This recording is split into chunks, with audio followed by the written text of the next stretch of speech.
Every story flirts with darkness, but what happens when horror isn't the guest? It's the house itself. Today, we're talking about the difference between horror and other genres living inside horror. It's all about which way the fear flows.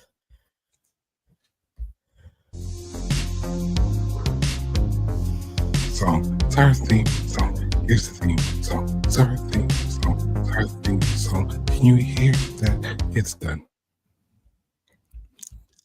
I love that shtick. It's so good.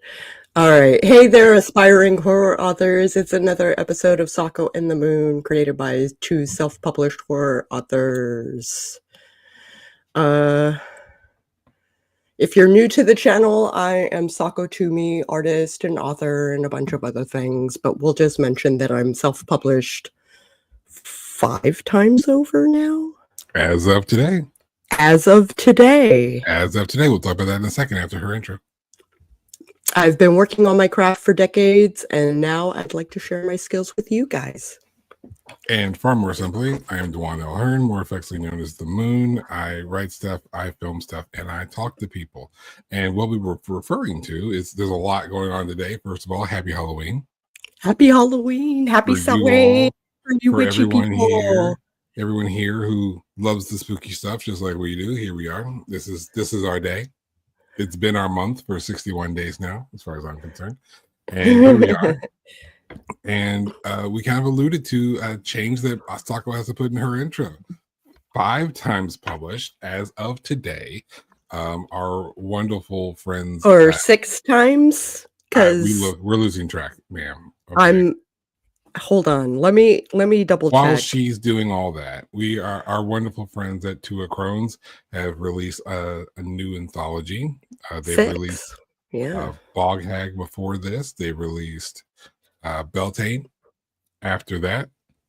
And today, available right now on Amazon, is Krampus. Hush Little Baby. Hush Little Baby. Yeah. That's how it goes. If there's a link, there will be a link in the description. I updated the parent file, but I haven't updated the actual stream yet, but I will. But it's cool because, like, not only is our wonderful Sako Toomey as Cass Voight present in this wonderful anthology, so are many of our friends. So please purchase this anthology, support all of our wonderful writing friends, and understand the proceeds go to a wonderful wildlife charity. On top of that, there's other news this Halloween. We got other stuff out there, Sako. We got, we are on the internet right now outside of this space over on Horror 101 with Dr. AC on that wonderful YouTube channel that you should always already followed by now, since we've talked about him. He's been on the show. He's been a wonderful guest. He returned the favor, had us as a guest on his show, which is available right now as we reviewed the Trilogy of Terror, starring Karen Black, and who's that last actress? Karen Black. I always forget her. It's a wonderful little trilogy. It was a great panel of people discussing this movie that was celebrating its 50th anniversary. And again, wonderful work by Dr. AC. You should go follow his channel. Matter of fact, go ahead and open an extra window right now. Go ahead and follow him now. Find the episode, save it, put in your watch later, and you can watch it immediately after this. Yeah. But we got some stuff to talk about today, don't we? Also, I would love to mention that Dirty Magic magazine, Magic with a K, I was published The Halloween Party, which is a sequel to Hope's Chest. That went live this month as well. That's where 6 came from here, ladies and gentlemen. That's where number 6 came from. Look at her, just doing all the work. And I'm over here looking like a bum, just slumming it, riding coattails. No, I all my like stuff is writing short stories. oh, Like, it's my jam. it's fine. All my stuff's been in film, and we filmed our second, not yet publicly available, our second movie, and there's like a couple of trophies on this little shelf right here. So I think I'm doing all right. You're doing I all I right. get fussed at Yeah. phonographer. I probably should start putting 2-time award-winning screenwriter in my intro, but nah, it's too pretentious. I'll hold that. That's not pretentious. I'll You're hold that. It's just cool. talking about your credentials, It's like, cool. give yourself some grace. I have a Grace. She's 14 and she's a headache. But she's my daughter. And I love Shout out to my wonderful kids who will be probably trick or treating tonight on this wonderful Halloween. And I think we have a really interesting topic for this Halloween on this show. Yeah. About other places to find horror and the other things you find amongst horror. Welcome back to Sako and the Moon, where we explore the dark corners of storytelling, the places where wonder, fear, and fascination all blur together. Don't What's it the though? what's the difference between horror showing up in other genres and other genres trying to survive inside horror?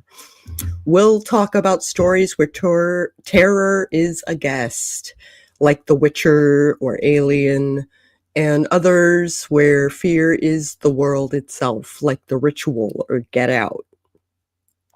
Because sometimes horror is seasoning, and sometimes it's the whole meal. So let's step across that And line now and now I'm yeah. hungry. Yeah. And see what's waiting on the other side. Hopefully lunch. With all the talk about seasoning the whole meals. Hopefully it's lunch. Is lunch on the other side? So what Yes is so what is genre blending? Sandy Linder's entire shtick. Yes. Shout out to our friend Sandy Linder. Sandy Sandy Linder. Says Read. Yeah, Sandy Says Read. Yeah, check her out too. She's wonderful. Yeah. Great writer. Because she reviews books. She reviews books, and she's very charismatic. Like, oh yeah, just lots of energy. Go lots of check energy. her out. Sign up for her newsletter. Yeah, we don't talk about that. Just slightly off topic. We have a newsletter. Find newsletters. Everyone's got a newsletter. Sign up for newsletters. Listen, I know that everyone is tired of their inboxes being full with a bunch of newsletters from people, but trust me on this one. Trust me on this one. Indie writers, we love to send you like updates on what's going on with our lives. Mm-hmm. Not every month, because I don't think I've sent one out since like May. I do it weekly. Yeah, so beware of her Substack. But it's cool. Like, it's fine. Like, you can just choose not to read that one that week if you just don't feel like it. It's fine. It's fine. It's fine.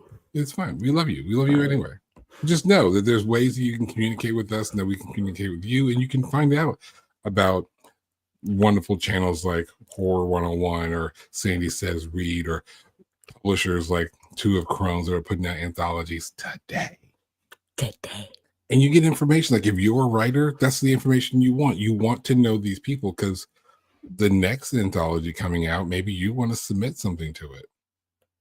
And then you get to start adding published author to your credentials, since we're talking about credentials and such. Oh, thank you, Amanda. Y'all are going to make my morning so great. Waves hello to the beautiful people. We try. Hello, hello.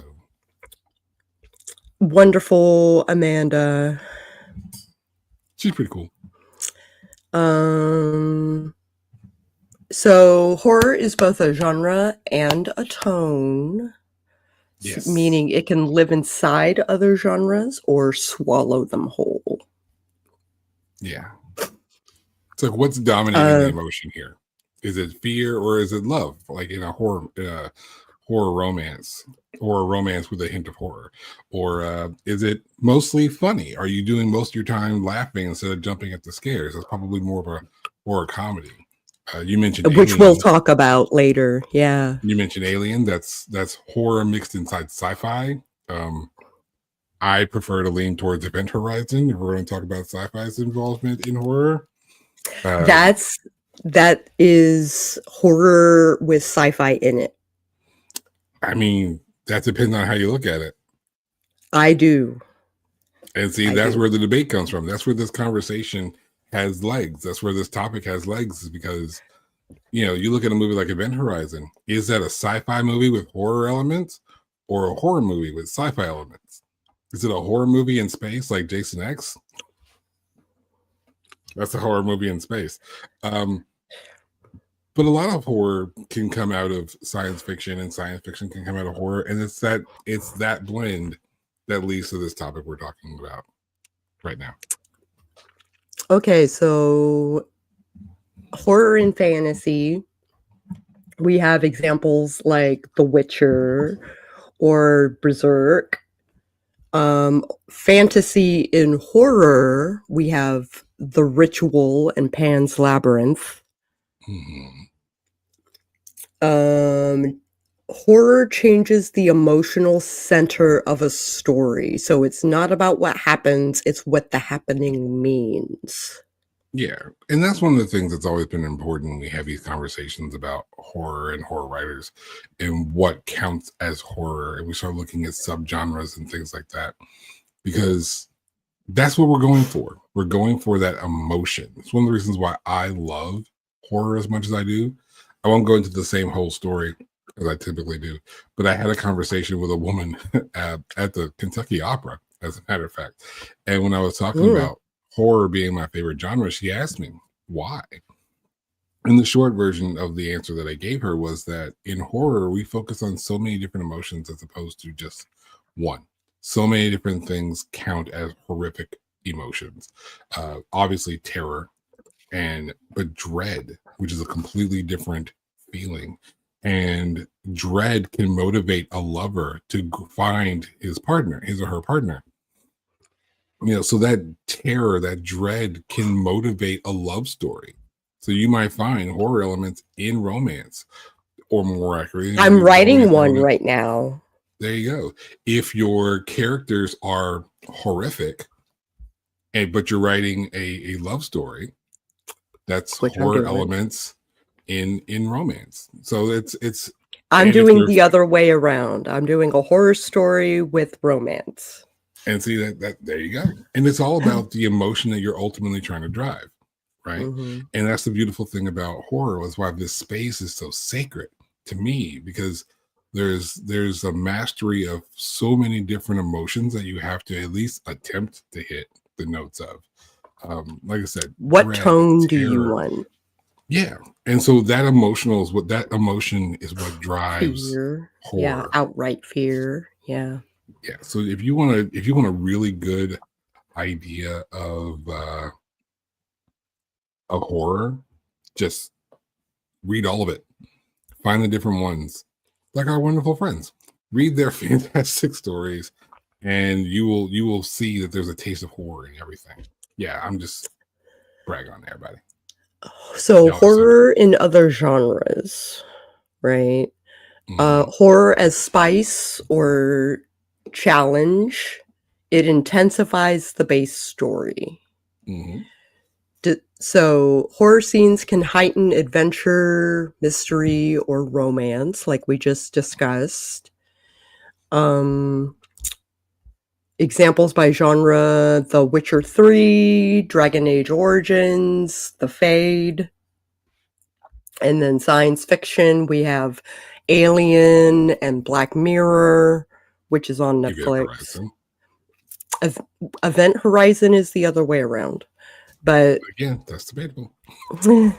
Romance, the example I came up with was Crimson Peak with Love as Decay. Yeah. It's a ghost story. These stories often resolve in horror. It's an ordeal, not the truth of the world. Yeah. So how horror infusion affects audience trust. They feel safe until the horror intrudes. Yeah, I could see that. But I also see that horror can be the motivator. If horror comes to destroy your village, right? As a evil spell or whatever. That's what motivates the hero, right? Horror then motivates your hero to go upon their fantasy adventure journey, you know. But some, and then horror is the beast that they have to vanquish. Beowulf and Grendel. You think that's not horror elements inside Yeah. essentially fantasy? Yeah, I mean that's Beowulf. That's old school, old school, like old English old school. Yo, man. What's up, man? And also, Jace, thanks for watching, guys. And not offering us pizza. And it's not fine. I got paint. I got pizza. It's fine. I got my own pizza, just not right now because I'm recording. But I'm gonna eat it afterwards and send you a picture of it. Yeah, Scott Beowulf. Ah. Okay, so, what's your favorite moment in non-horror story that suddenly turns terrifying? Like you just mentioned Beowulf. Yeah. And you mentioned Event Horizon in that context. Yeah. That's probably one of my favorites, to be fair. That's a good one. I'm going to say Lily Cat. I'm unfamiliar. It's an anime from the 80s. It's kind of like Event Horizon, but it's mostly sci-fi with horror elements. And the horror elements are really horrific.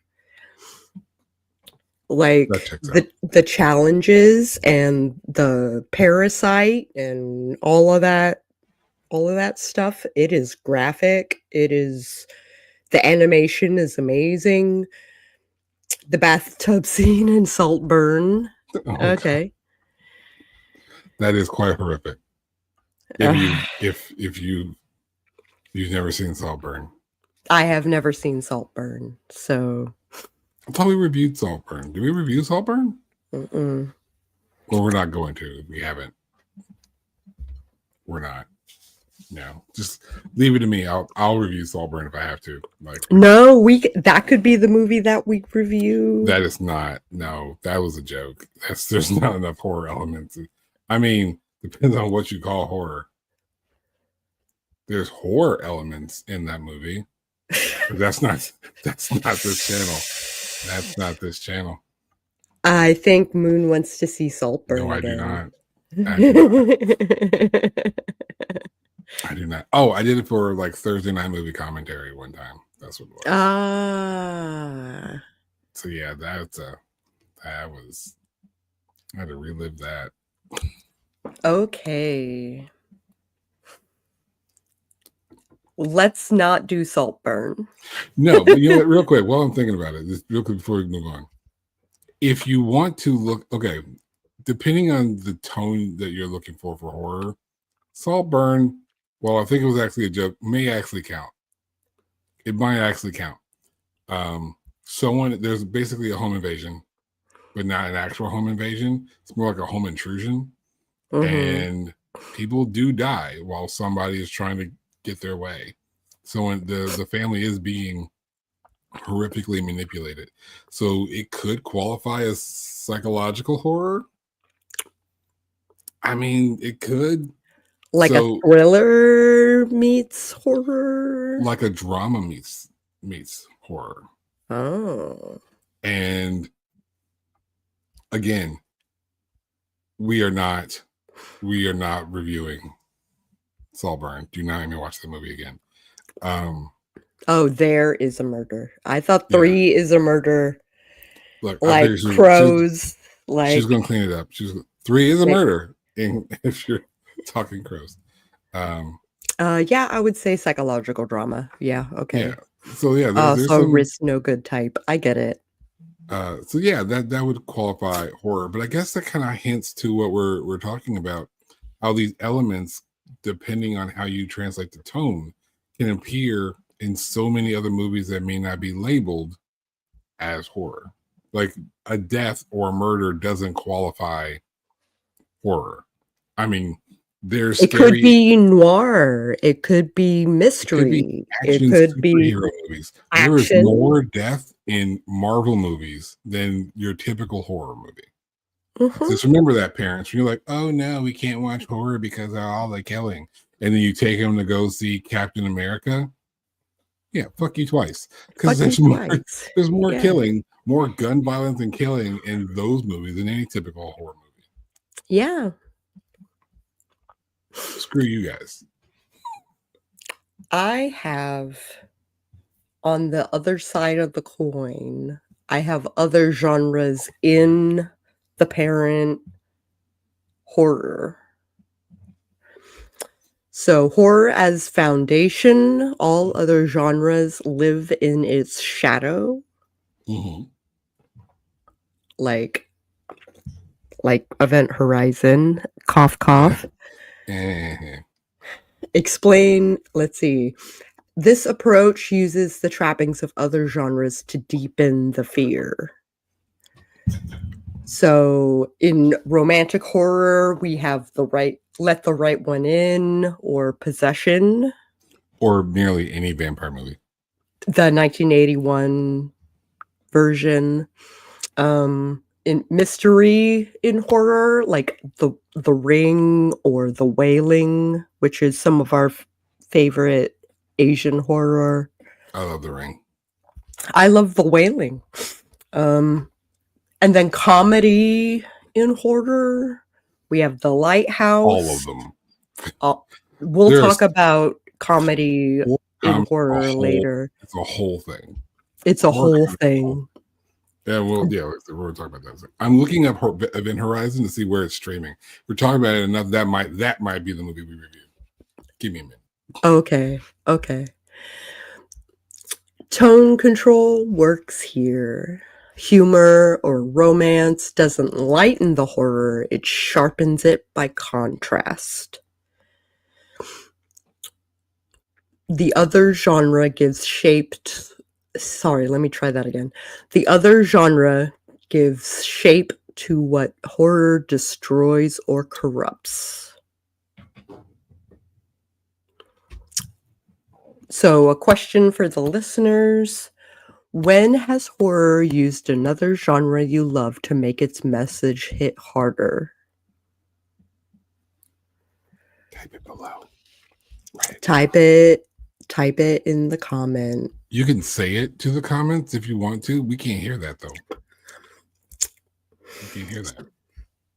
So when has horror used another genre you love to make its message hit harder? And for me, it's always been comedy. I love a horror comedy.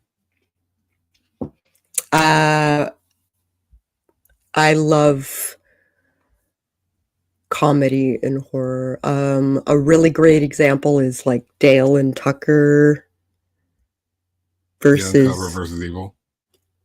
It's fantastic. It's a masterpiece in comedy horror. Also, Cabin in the Woods. That is subjective. It is sci-fi in horror, but it's also written comedically. It uses comedians to deliver the lines. And it also uses comedy to deliver the tropes. So you have the avenue of comedy in the base of horror, delivering the tropes as tropes to your face. So it's presenting tropes as tropes. So if you think back to the house and all the creatures that could be coming out after the kids, it's like, here's a horror trope, guy with an axe. Here's a horror trope, spooky book. Here's a horror trope, creepy child. And it's doing this via comedy. And that particular movie, Cabin in the Woods, not to be confused with Cabin Fever, because in my brain I confuse the movies all the time. But for Cabin in the Woods, that movie could not be as good as it is without that immediate, that particular structure. The horror structure, comedy delivering common tropes found throughout horror subgenres. It's a fantastic movie if you want to explore this particular topic. Joss Whedon, if you're a fan of Joss Whedon, I'm not, but if you're a fan of Joss Whedon, you'll love Cabin in the Woods. Yeah. Objectively, it's a good movie. Okay, so I don't know if I should move the story along. We're a little ahead of time, but the comedic... You've not been letting me stall the story. You've not been letting me hold the show hostage like I typically do. Oh, okay. Okay. Well, feel free to hold the show hostage. No, I'm just going to fast forward to horror comedy. So anyway, so it's fine. I'm just kicking shit. It's fine. So I made a chart. Okay. Thematic and emotional differences. Do a head-to-head breakdown. So let's say the foundation. Horror in other genres would be fantasy or sci-fi or mystery or whatever. Mm-hmm. And then horror in other genres, it would feature horror and dread. Yeah. Does that make sense? It makes sense to me. If you find horror elements or dread in your fantasy or in your romance or in your sci-fi versus finding scientific elements in your horror, like the Labyrinth. The Lazarus Effect. The Lazarus. That's a very different movie. Well, no. So the Lazarus Effect, they use science to bring people back to life, and it's horrific. It's a horror movie, but they utilize science. So that's a horror movie that utilizes sci-fi to establish its horror elements.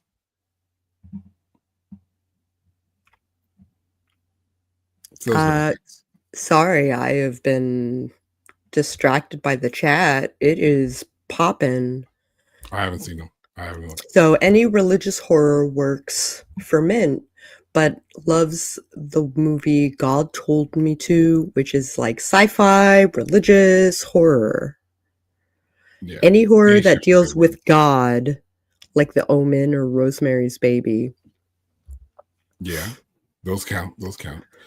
Day Shift is a hilarious movie. It's a vampire movie. Featuring Jamie Foxx, starring Jamie Foxx. So you already know it's ridiculous because it's starring Jamie Foxx.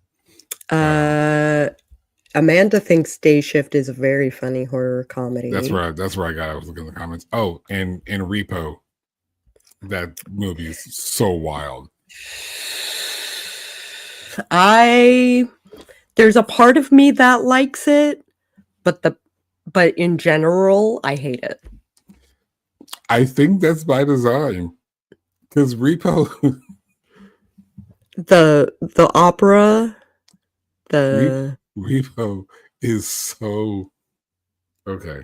All right, if you guys have no idea about this movie, I don't even know how to begin to tell you about it. Like I can't even. Right? It's like, but it's got from Buffy. It's got Giles. Giles is one of the main characters. Yeah. I forget. I haven't seen Repo in so long. I feel like Repo is one of those movies in horror that like sits in a little corner by itself in the room while all your Freddys and Jasons and Damians and Isaacs walk around talking to each other. Repo's just sitting in the corner like, I'm here too. I'm here too. Repo's a great movie. No, it's not. Mint mentions Midnight Mass, which is a series, but has the religious horror sort of dealy. So, bonus about Midnight Mass for those who don't know. We reviewed the movie Hush, right? About that author who was deaf. The book she wrote is Midnight Mass. Ooh. So that's where Midnight Mass comes from. It's from that series. It's technically in the universe with Hush, which is by far one of my favorite movies. It's so well done. It's so well done. I love Hush so much. Me too. If I was ever forced to take Scream away from my favorite horror movie position, I might replace it with Hush. It's at least a top 10 for me as far as horror is concerned. It's in my top 5. Yeah. I digress. But the book she wrote is Midnight Mass. And then so they took that book and made a series for it. So horror and war also should, like we should make a note of it. I think Come and See might be one of the scariest movies I've ever seen. It's not strictly horror, but it's horrific. I think war in general is horrific, but there's a difference. There is a general difference. While war in general is horrific by nature, there are extra steps you can take to make a war movie a horror movie. Like Black Hawk Down, that's not a horror movie. It's horrific, not a horror movie. I'd say Hellboy, which take place initially in the midst of a war. The beginnings of it does, at least. There are you insert like a little devil monster or a satanic ritual, and then all of a sudden now you have horror in a war movie. So if you're curious on how you separate the two, there you go. Watch Hellboy, the opening of Hellboy. Not the opening of Hellboy 2, because that annoyed me, but the rest of Hellboy 2 was just fine. So Nick loves horror and musicals. I would say Repo skirts the line perfectly. It does. Between it skirts a lot of being lines. A horror, being a musical, it's being right good. In the middle. So it counts as both, or is exempt from the comparison? Like, I don't know. It's like I said, it's Repo. It's just sitting in a little corner by itself, while the rest of the horror, big timers play their horror games. Indeed. Without Rudolph. I can get into any horror, but any paranormal horror, which is what I'm working on, works for me too. It's anything that is based on true events, I'm in. Yeah. Says the ghost hunter, of course. Is she a ghost hunter? Yeah, like that's amazing. Wow. Says the ghost hunter. The Zytrex goes in a little glass jar. A little glass jar. A little glass jar. Back in the 80s, most children animated movies used a hard horror turn to push the narrative. Boy, did they. I'm sorry. Y'all can't. We were a different breed back in the day, man. You watch some of these little kids' movies back, watch them back. I make a joke. Okay, I made reference Watership Down. Rockadoodle. I made reference to Rockadoodle just Tuesday.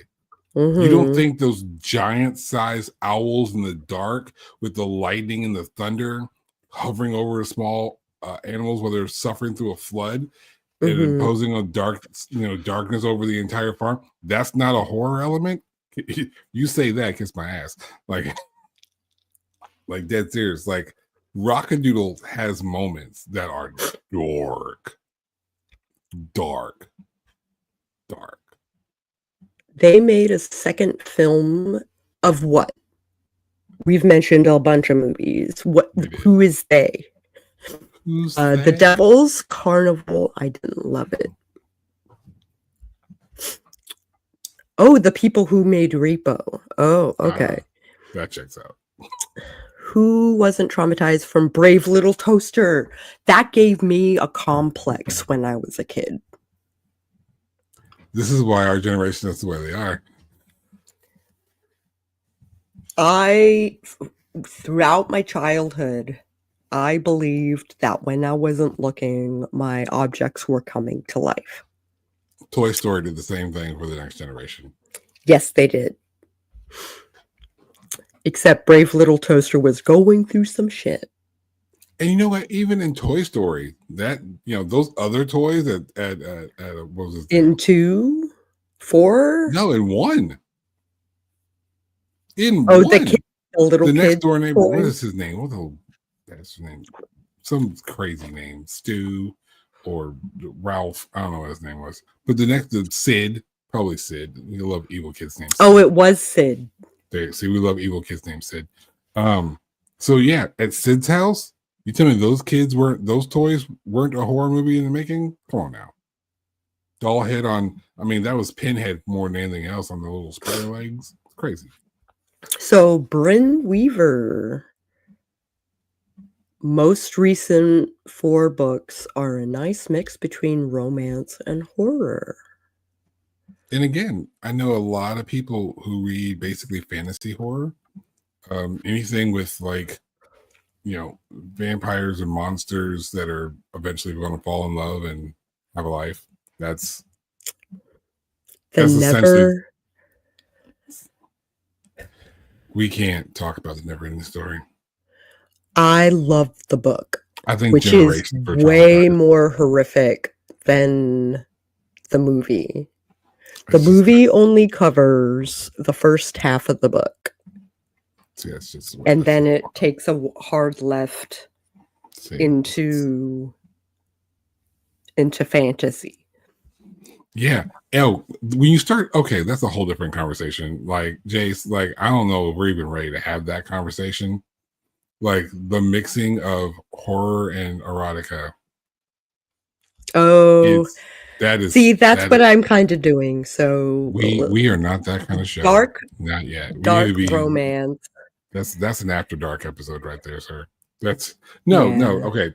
I kid, not joke. But you can easily mix horror with everything. But you understand, when you start mixing horror elements with erotica, it's a wholly different audience. Oh, a little glass vial. I was wrong. It's practically ghost hunting research to watch true story horror. Yeah. I mean, you ain't lying. You're not wrong. Don Bluth movies were generally pretty dark. Recently found out he was Mormon, and that surprised her. That story is pretty dark. Like, just the Mormon story is like, that's dark. American Horror Story likes to mix horror and that's the comment I was making reference to. Mm-hmm. And again, like, that's when you start getting into kink stuff, and we'll just leave it there. That is a whole other episode. That's not this episode. That is. But he's that right. Is not this episode. American Horror Story is definitely can do that. Yeah, we're just gonna leave it right there. That's a whole different conversation. The world's not ready for that. Not for this show. Not before noon. I haven't had my lunch yet.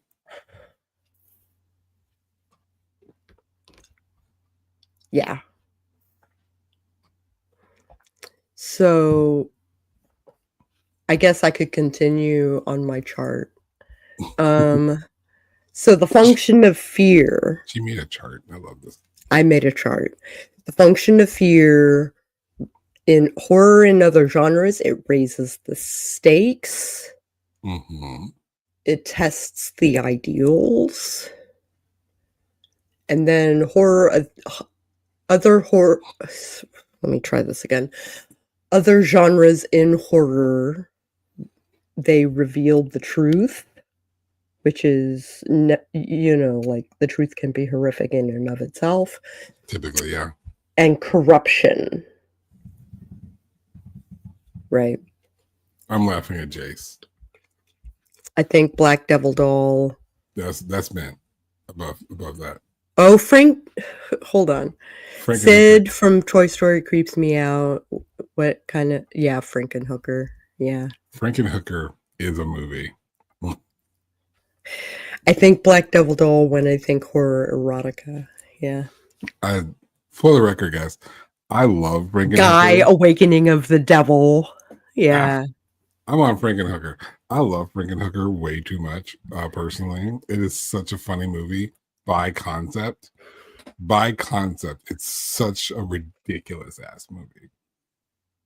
I have not. What I used to watch Frankenhooker ad nauseum when I was like 11. Was it out yet? Yeah. I don't remember when it came out. When did Frankenhooker come out? Actually, check it out. We had it on VHS. So I had it on DVD because I found it when I was writing The Rush. That's a different conversation. oh, okay. But shout out to everyone who read The Rush a long time ago. People who read The Rush don't even know this show exists. That's crazy. That's how long ago that was. May? What's 1990? I stand corrected. Like that was a movie from 1990. okay? So I was 8.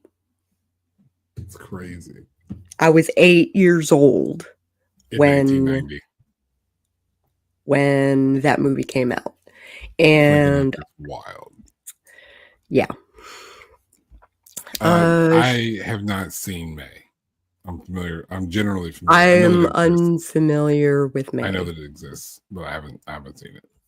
It might be one of those random weird DVDs that I own and just never watched. I have a bunch of those. Mm-hmm. I have to go check out my DVD collection in storage. Oh. So Jace's ex left a copy of May behind, so they've seen it. Yeah. May is I've not seen it, but you can tell it's a weird movie. It was scary and upsetting, yeah. Now I'm curious. Yeah, let me see if I can.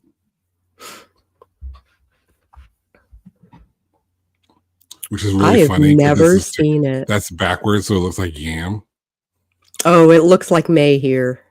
Okay, for me, it looks like yam, which just makes it really funny. They're like, it's like this woman's making you sweet potatoes. Yeah. So let's talk about tone shifts. Okay. Right. So horror in other genres, it is a temporary darkness, like the darkness of the soul. Right. Right. The belly of the whale is often a processing of what fucked upness has gone on. Mm-hmm. And then we have other genres in horror is sustained tone shift, omnipresent darkness. So rather than using horror as a turning point, yeah, the omnipresent darkness, just like Marianne, the series, like it has little bits of drama in it, but it is predominantly a horror story. Yeah. Or like that love couple. If you haven't seen Squid Game season 2, there's a couple in the game together, sort of a couple. It's like baby mama, baby daddy, but she's still pregnant. She's pregnant with the baby in the Squid Games. It's crazy. So he is motivated to try to help her, but he dipped out on her. So she's like, fuck that guy. We don't need you. I'm here so that I can win the money so that I don't have to deal with you. And he wants to win money to help her out. It's like romance within horror. Yeah. Also, I love Squid Game and any opportunity to talk about it. I haven't watched it. You should. I know it's one of those things where it's taboo to watch The Thing. But Squid Game was actually very well done. I hear legend that it was legit, that it was real, and the people who were playing didn't know what was coming. Are you talking about the show or the challenge? No,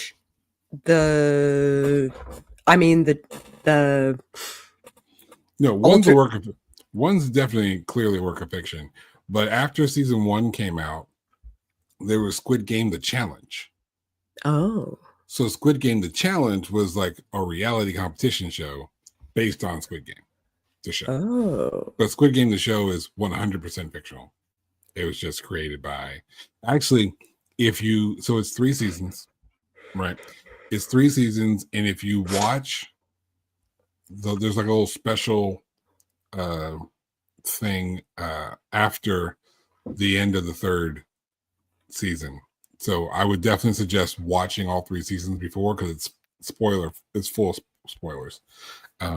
Where it's the director and the 2 main characters, the main protagonist and the main antagonist, along with the director writer, and they're discussing the 3 seasons of the show.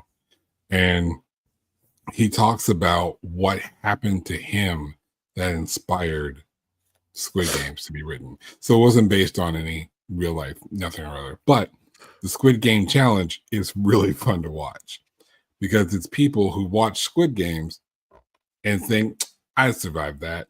And then, of course, they go into this challenge, and the show really shifts them. And it really does show some of the psychological elements that take place within Squid Game. That's sort of the underlining of it all. It starts to play out amongst the real life players in the challenge. So if you get a chance, if for whatever reason you guys haven't watched Squid Game, watch Squid Game. If you enjoy horror, you'll love it. Asian horror in particular, you're going to love it even more. If you love little bits of romancy stuff sprinkled here and there, you'll like it. If you love drama and you love psychological drama, you're going to love this stuff. Season 2 is, you can tell there was a tone shift. There was trying to be more representation in season 2 and 3. 2 and 3 go together. I won't tell you how, because that's spoiler. But it's really, really well done. And the tone and message behind all 3 seasons collectively tells a very interesting story. So I would, if you love good storytelling, that's a great series to watch.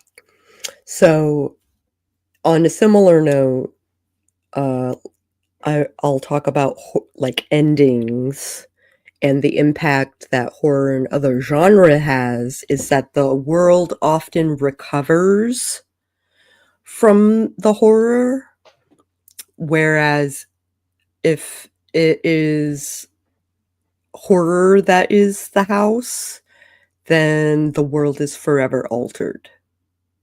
Yeah. I would also say that there are some elements where, depending on the nature of the horror, sometimes the world recovers and we focus on how the person doesn't. Yeah. How some people can just move on with their lives, and other people, this becomes the foundation of their life from here on. Yeah. I'm a huge fan of Scream, and Scream's been in my head for a lot, because the trailer for Scream 7 just came out yesterday. Oh. Yeah. Me and my friend Brittany have been making plans to see opening night nice. for about a year. So Scream has been on my brain a lot, and Screams are very interesting for that particular commentary. Just how the world moves on from Ghostface, but the individuals can't. Sydney Prescott, God bless her soul, she can't escape this Ghostface business. Save her life. Literally. So the audience takeaway should be so if it's other genres, then it is catharsis. There is a recovery. Yeah. And in horror, it is, you're left with disquiet. You're shook a little bit. I can see where you're going with that. Yeah, I can see where you're going with that. So creators use these distinctions intentionally, and audiences react differently to in those ways. Yeah, I can go with that. And again, it has to do with the setup, the framework upon which you're putting your work through. So we're talking about a movie you're creating or a book you're writing or whatever horrific medium you're blending, whichever one with the other. Mm-hmm. It depends on what's the effect that you want to have on the audience. Do you want to leave them with hope? Then you might want to add horror elements into something else. If you want to fear them, like fill them with dread and have them looking around the corner for the rest of their life every time or do you want them changing lanes every time they see logs on a truck? Do you want to do that? It depends on how you want to leave them. I guarantee you, show of hands, who sees a log truck and changes lanes? Name 5 characters from that movie. Can't. Not one. I couldn't tell you one. Jessica, maybe. Maybe a Mark. Surely there was a Josh. I'm sure there was a Josh in there somewhere. Hold on. Mm-hmm. I think it's cast. Now you gotta look it up. Wave. Hi. Oh, she raises her hand. Yeah. I see. Yeah, like also like raise your hands if you guys still move.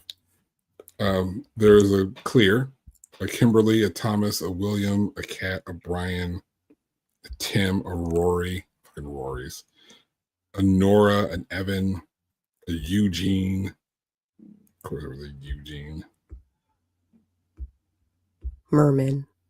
Sorry, I'm a fan. All right. Yeah, so okay, so there wasn't a Josh or any of the other names I just mentioned. But okay. But that just goes But that's a lot of kids to go through.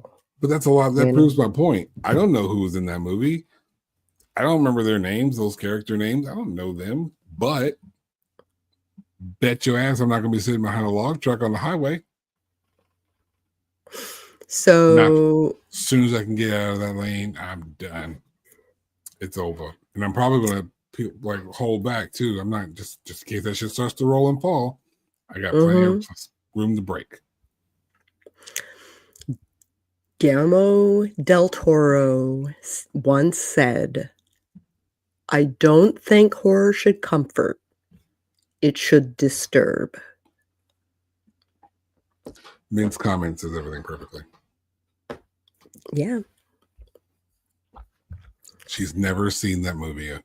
All the way He through. Never watched it all the way through, but has seen that scene. And that's how you leave them.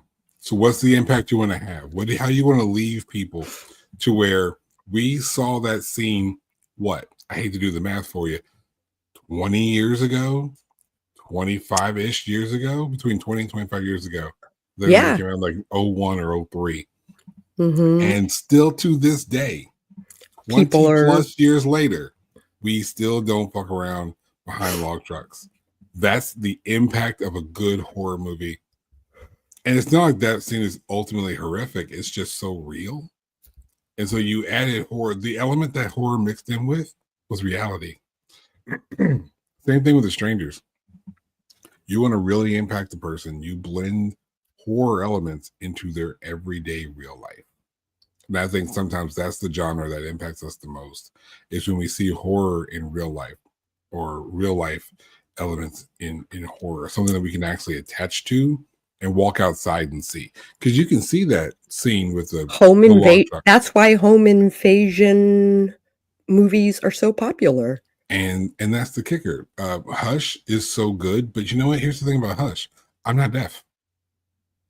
Right? I'm not deaf. I'm not blind. So I'm not going to have that same impact as in Hush. Same experience. Yeah. But in The Strangers, they were young, physically capable individuals who just got caught up. And it wasn't even their fault. It wasn't even their fault. But they got caught up. And that's when you start mixing really real life elements in horror, or the other way around. Either way, it's terrifying. The idea that some people are just crazy.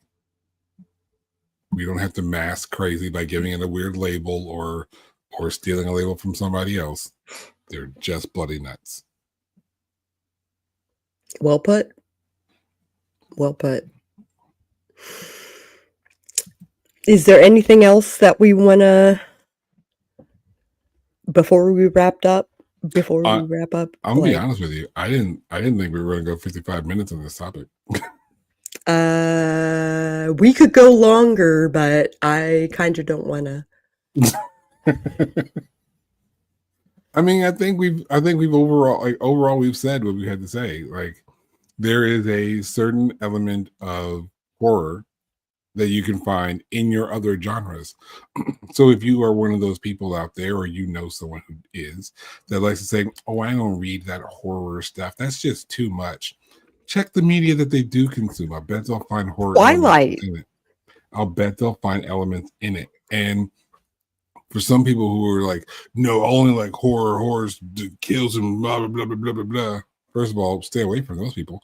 And remind them that, hey, that movie you love probably has fantasy. I only watch horror. No, you watch this movie, so you like action movies also, but you also watch that movie, so you kind of like fantasy, and you like these characters. Those are romance characters.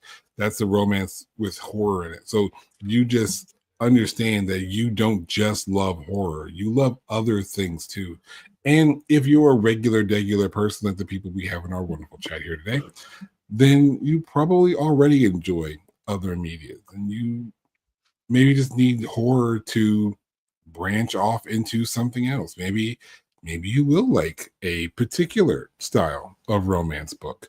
Give one a try. Maybe which you will. Is where I'm at. Ta-da. Maybe you'll enjoy that's a little bit of science fiction. Well, I don't like all that nerdy stuff. You might, depending on what that science fiction creates. Might create that demon monster or whatever that terrorizes the universe. Maybe you should give sci-fi a chance, and maybe this is your gateway into Cosmic other genres. horror it has its charm. So maybe I think our closing element should just basically be utilizing horror as a jump point to other things. It's just that. So let's do that. Let's not be so judgmental of the other genres, and let's show some love outside the space of the spooky. In one, horror visits, right? In the other, horror is home.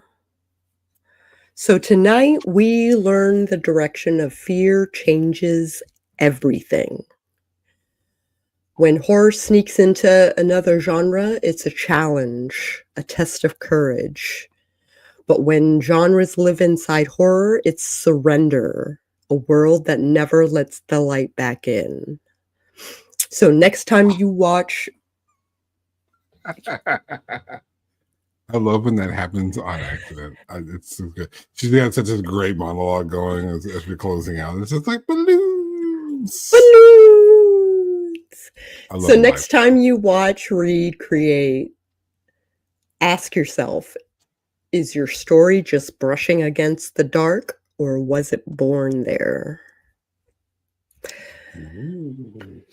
So for our listeners, what stories do you think balance the line between fear and fascination? Tell us in the comments or tag me on Bluesky and Substack. I'd love to feature your thoughts in a future episode. Sure. And as we close out, because I think that's the last thing Sako's about to say, let's not forget to go find Horror 101 with Dr. AC, because you go there right now. Who are you going to see in their latest video?